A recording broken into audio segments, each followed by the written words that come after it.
IPL এর এবারের আসরে ব্যাটারদের বড় বড় ছক্কা আর বিশাল সব দলীয় ইনিংস নিয়ে শুরু থেকেই চলছে আলোচনা। তবে মঙ্গলবার পাঞ্জাবের ১১২ রান কলকাতা নাইট রাইডার্স তাড়া করতে না পারায় বেশ অবাক হয়েছিলেন অনেকে। এই ম্যাচে সবকিছু ছাড়িয়ে আলোচনার কেন্দ্রে ছিল কলকাতার দুই ব্যাটারের ব্যাটের সাইজ।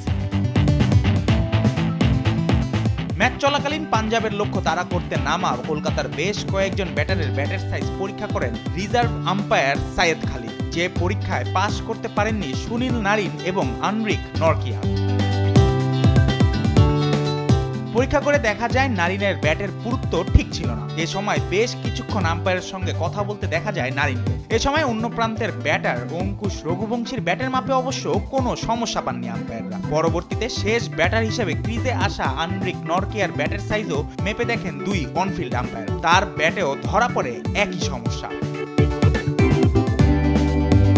আইসিসির নিয়ম অনুযায়ী ক্রিকেট ব্যাটের সামনের অংশ চওড়ায় 10.79 সেন্টিমিটারের বেশি হতে পারবে না, আর পুরুত্ব হতে হবে সর্বোচ্চ 6.7 সেন্টিমিটার। ব্যাটের প্রস্থ 4 সেন্টিমিটার বেশি হওয়া যাবে না, আর দৈর্ঘ্য হবে সর্বোচ্চ 96.4 সেন্টিমিটার।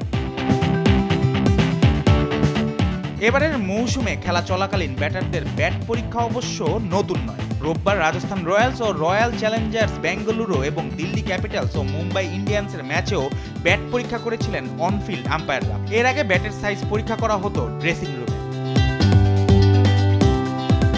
জুবায়ের নূর, স্পোর্টস ডেস্ক, দেশ টিভি।